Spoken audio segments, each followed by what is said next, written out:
मेरे प्यारे देशवासियों, 75 साल की यात्रा में आशाएं, अपेक्षाएं, उतार चढ़ाव सब कुछ के बीच में हर एक के प्रयास से हम जहां तक पहुंच पाए थे, पहुंचे थे। और 2014 में देशवासियों ने मुझे दायित्व दिया। आजादी के बाद जन्मा हुआ मैं पहला व्यक्ति था जिसको लाल किले से देशवासियों का गौरवगान करने का अवसर मिला था।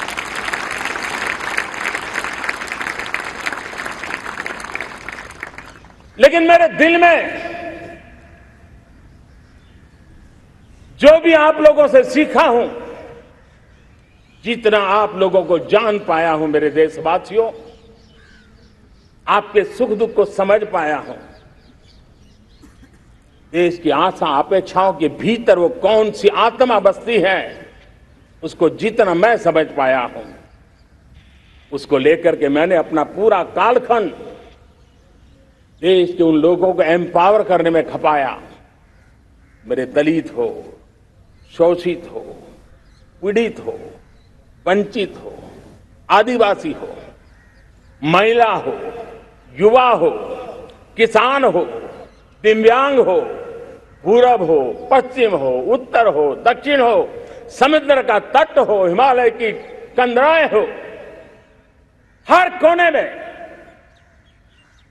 महात्मा गांधी का जो सपना था आखिर इंसान की चिंता करने का, महात्मा गांधी जी की आकांक्षा थी अंतिम छोर पर बैठे हुए व्यक्ति को समर्थ बनाने की, मैंने अपने आप को उसके लिए समर्पित किया। और उन 8 साल का नतीजा और आजादी के इतने दशकों का अनुभव आज 75 साल के बाद जब अमृत काल की ओर कदम रख रहे हैं, अमृत काल की ये पहली प्रभात है, तब मैं एक ऐसे सामर्थ्य को देख रहा हूं और जिससे मैं गर्व से भर जाता हूं। देशवासियों, मैं आज देश का सबसे बड़ा सौभाग्य ये देख रहा हूं कि भारत का जनमन आकांक्षी जनमन है। एस्पिरेशनल सोसाइटी किसी भी देश की बहुत बड़ी अमानत होती है और हमें गर्व है कि आज हिंदुस्तान के हर कोने में, हर समाज के हर वर्ग में, हर तबके में आकांक्षाएं उफान पर है।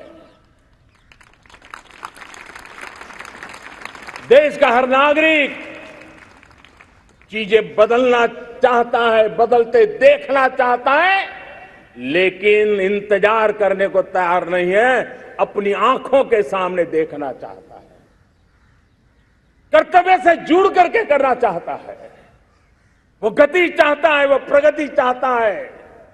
75 साल में संजोए हुए सारे सपने अपने ही आंखों के सामने पूरा करने के लिए वो लालायित है, उत्साहित है, उतावला भी है। कुछ लोगों को इसके कारण संकट हो सकता है, क्योंकि जब एस्पिरेशनल सोसाइटी होती है तब सरकारों को भी तलवार की धार पे चलना पड़ता है, सरकारों को भी समय के साथ दौड़ना पड़ता है। और मुझे विश्वास है, चाहे केंद्र सरकार हो, राज्य सरकार हो, स्थानीय स्वराज की संस्थाएं हो, किसी भी प्रकार की शासन व्यवस्था क्यों न हो, हर किसी को इन एस्पिरेशनल सोसाइटी को एड्रेस करना पड़ेगा। उनकी आकांक्षाओं के लिए हम ज्यादा इंतजार नहीं कर सकते। हमारे इस एस्पिरेशनल सोसाइटी ने लंबे अरसे तक इंतजार किया है, लेकिन अब वो अपनी आने वाली पीढ़ी को इंतजार में जीने के लिए मजबूर करने को तैयार नहीं है। और इसलिए ये अमृत काल का पहली प्रभात हमें उस एस्पिरेशनल सोसाइटी की आकांक्षाओं को पूरा करने के लिए एक बहुत बड़ा सुनहरा अवसर लेकर के आई है।